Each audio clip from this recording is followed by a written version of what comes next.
Sur les décrets agrovoltaïsme, alors là, c'est un sujet double.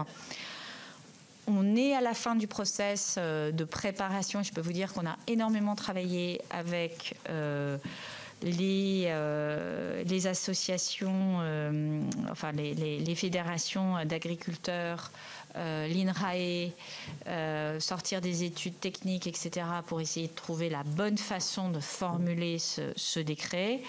Je signale d'ailleurs qu'il y a parfois, on prête à l'INRAE des études qui ne sont pas en fait endossées par l'INRAE, qui donnent des chiffres qui sont faux sur le taux de couverture et la perte de rendement, puisque moi je le redis, l'objectif de l'agrivoltaïsme, ce n'est pas de mettre en danger la souveraineté de notre pays, et donc ça ne doit pas donner lieu à des pays où on perd du rendement agricole.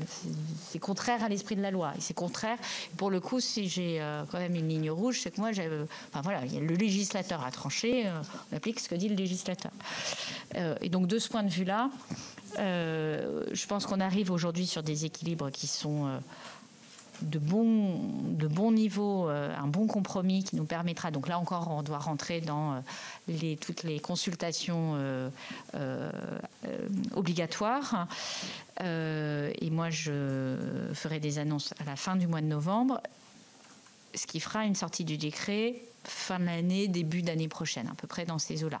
Et avec les chambres d'agriculture, la FNSEA, les jeunes agriculteurs, on continue à échanger pour faire en sorte aussi que localement, tout cela atterrisse. Il y a un éléphant dans la pièce, c'est le partage de la valeur, qui n'est pas un sujet de la loi accélération des énergies renouvelables, qui est un sujet de l'équilibre des baux ruraux et de comment on adapte cette logique qui est issue quand même de 70 ans de politique agricole à un fait nouveau qui est l'agrivoltaïsme. Et ça, c'est un sujet sur lequel, là aussi, on a beaucoup échangé avec le ministre de l'Agriculture, Marc Fesneau, et sur lequel je pense qu'il y a des propositions de nature législative. Et alors, c'est peut-être un objet de PPL, c'est peut-être un objet... mais pardon ?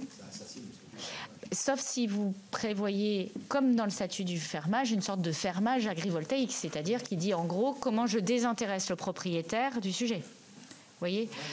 C'est ça un peu le... Mais vous avez raison, c'est difficile. En fait, la loi, elle est très bien écrite. Elle met ceinture, bretelle, parachute. On n'a pas le droit de mettre du PV au sol sur une terre agricole.